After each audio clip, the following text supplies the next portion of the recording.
तो इससे पहले अपने पढ़ा था त्रिभुजों के बारे में। तो त्रिभुज क्या होते हैं? तीन भुजाओं से घिरी बंद आकृति को अपने त्रिभुज बोलते हैं। ठीक है, अब अपने पढ़ रहे हैं चतुर्भुज के बारे में।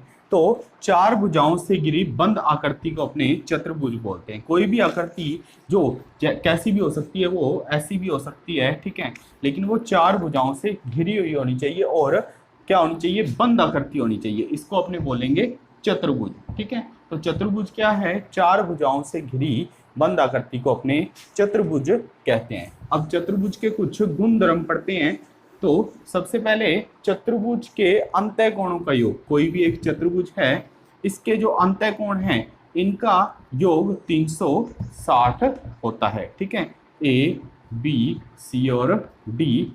तो कोण ए प्लस कोण बी प्लस कोण सी प्लस कोण डी, ठीक है, इन सब का योग जो होगा वो 360 डिग्री होगा। ये अपने को पता होना चाहिए। ठीक है, कोण ए, कोण बी, कोण सी और कोण डी का जो योग है वो 360 होगा। मतलब चतुर्भुज के अंतः कोणों का योग 360 होगा। इसके बाद अपने पढ़ते हैं। ठीक है, मान लो अगर अपने पास ये क्वेश्चन आया बी, एक चतुर्भुज है, उसके कोणों का अनुपात 2:3:4:5 है। ठीक है, तो उसके कोण ज्ञात कीजिए। तो अपने कैसे ज्ञात करेंगे? इसको मान लेंगे 2x, इसको 3x, इसको 4x और इसको 5x। ठीक है, तो चारों इन सभी का योग 2x plus 3x plus 4x plus 5x का योग कितना होगा? 360। तो यहाँ से x की वैल्यू आ जाएगी। x की वैल्यू निकालने के बाद अपने आसानी से कोण निकाल सकते हैं। ठीक है, इसके बाद अपने पढ़ते हैं चतुर्भुज कितने प्रकार के होते हैं। ठीक है, तो चतुर्भुजों के अलग अलग प्रकार होते हैं। कौन कौन से चतुर्भुज होते हैं वो अपने पढ़ रहे हैं। ठीक है, तो चतुर्भुज सबसे पहले समलंब लंब चतुर्भुज के बारे में पढ़ रहे हैं। समलंब चतुर्भुज। ठीक है, समलंब चतुर्भुज। समलंब चतुर्भुज क्या होता है? ऐसा कोई चतुर्भुज जिसकी दो भुजाएं समांतर हों। ठीक है, समांतर होती हैं, बराबर नहीं होती। तो ऐसा चतुर्भुज जिसकी कोई भी दो भुजाएं क्या हो? समांतर हों, उसको अपने समलंब चतुर्भुज कहते हैं। इसके बारे में अपने पहले भी पढ़ चुके हैं समलंब चतुर्भुज। ठीक है, इसका क्षेत्रफल निकाला था, तब इसके बारे में अपने पढ़ा था। लेकिन आप इतना ही याद रखो, समलंब चतुर्भुज इसकी दो जो भुजाएं होती हैं वो समांतर होती हैं। इसके बाद है समांतर चतुर्भुज। इसके बारे में पढ़ेंगे डिटेल से अपने। समांतर चतुर्भुज। ठीक है, समांतर चतुर्भुज क्या होता है? जिसकी आमने सामने की भुजाओं का कोई भी एक युग्म बराबर और समांतर हो। ये क्या होती है? बराबर भी होती है और समांतर भी होती है। तो चतुर्भुजों का ऐसा युग्म जो बराबर और समांतर हो, समांतर चतुर्भुज कहलाता है। या आपने ऐसे कह सकते हैं, ऐसा चतुर्भुज जिसकी आमने सामने की भुजाएं समांतर हों, समांतर चतुर्भुज कहलाएगा। मतलब दोनों युग्म क्या होते हैं? इनके समांतर होते हैं। ये वाली भुजा इसके समांतर और ये वाली भुजा इसके समांतर। समांतर का मतलब इनके बीच की दूरी हमेशा बराबर रहती है। दो समांतर भुजाएं तो आपको पता ही है, मतलब इनके बीच की दूरी क्या होती है? हमेशा बराबर रहती है। ठीक है, तो ये है समांतर चतुर्भुज।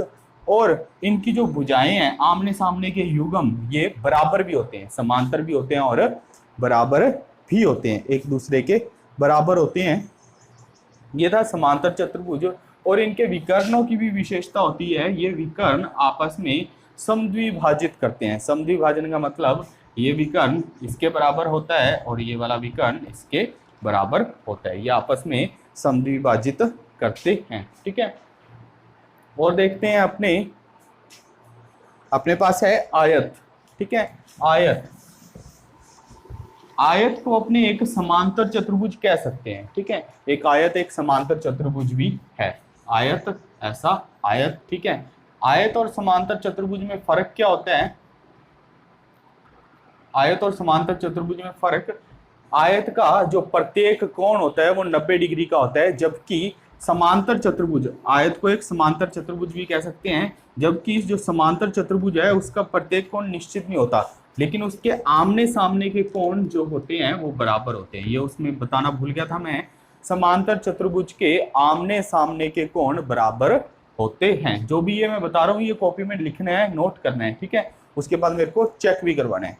तो आयत, आयत क्या होता है, इसकी जो आमने सामने की भुजाएं बराबर होती हैं, ठीक है, और समांतर होती हैं, और क्या होता है, प्रत्येक कोण 90 डिग्री का होता है, ठीक है। इसके विकर्ण भी आपस में समद्विभाजित करते हैं। क्या करते हैं, समद्विभाजित, ठीक है।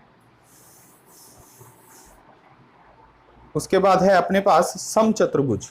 तो एक समचतुर्भुज, समचतुर्भुज क्या होता है, ऐसा चतुर्भुज जिसकी चारों भुजाएं बराबर हों उसको अपने समचतुर्भुज कहते हैं। इसका जो कोण है वो निश्चित नहीं होते, ठीक है, कोण कोई भी हो सकता है।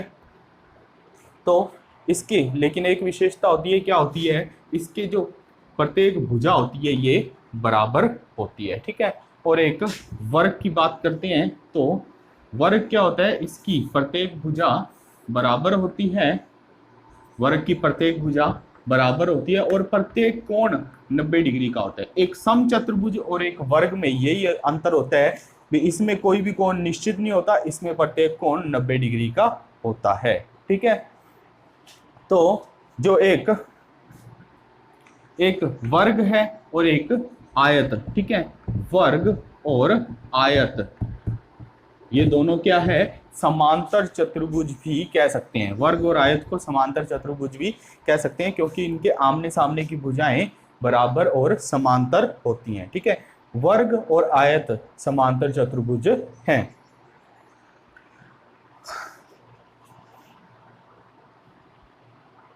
और इसके बाद अपने पढ़ते हैं पतंग, ठीक है।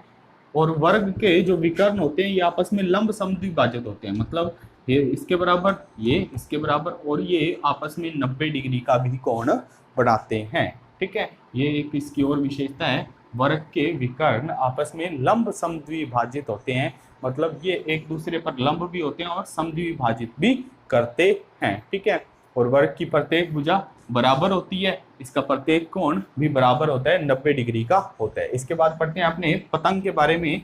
पतंग क्या होती है, जैसे अपने को पता है पतंग, ठीक है, ऊपर वाली दो भुजाएं बराबर होती हैं और नीचे वाली दो भुजाएं बराबर होती हैं, ठीक है। तो ये होती है एक पतंग की विशेषता। तो आज पढ़ा आपने चतुर्भुजों के बारे में, चतुर्भुजों के प्रकार, उनकी विशेषताएं, ये सब आपको कॉपी पे नोट करना है, बड़े ध्यान से नोट करना है और उसको याद करना है, ठीक है। अपने इन सब का यूज, अपने एक एक्सरसाइज है उनमें, अब इसमें इनका जो भी मैंने आज समझाया है इसका यूज करेंगे। अगर आपने ये पढ़ा होगा तो ही वो एक्सरसाइज समझ आएगी, अदरवाइज ये वो एक्सरसाइज समझ नहीं आएगी, ठीक है। तो इसको बड़े ध्यान से पढ़ना और याद करने की कोशिश करना।